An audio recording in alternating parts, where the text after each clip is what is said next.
जे राहिली हो या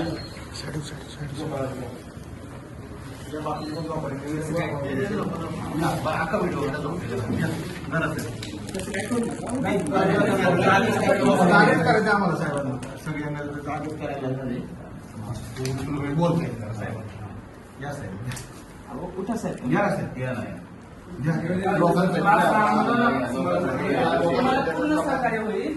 निवेदन घ्या निवेदन घ्या साहेब हे निवेदन तुम्ही घ्या जागे व्हा आणि मुळशी कोळंबच्या सगळ्या भागांमध्ये येणार आता पावसाचं पाणी पूल वाहून गेलेलं आहे त्या लोकांना न्याय द्या 16 गावांचा संपर्क सुटलाय तिथल्या महिलांना जागा येणं शिक्षण गरोदर महिला हे सगळ्या लोकांना त्रास होतोय आणि याला जबाबदार तुमचा बांधकाम विभाग आहे दक्षिण असू दे तुम्ही त्या प्रक्रियेचे मुख्य आहात तुम्हाला जावं लागणार इथं झोपून निवेदन देतोय कारण की तुम्ही झोपलाय जागे व्हा आणि पुढच्या 7-10 दिवसात हा प्रश्न सुटला पाहिजे आणि आता याच्याही पेक्षा तीव्र आंदोलन करावं लागेल स्वराज्य पक्षाचा स्वराज्य पक्षाचा पूल झालाच पाहिजे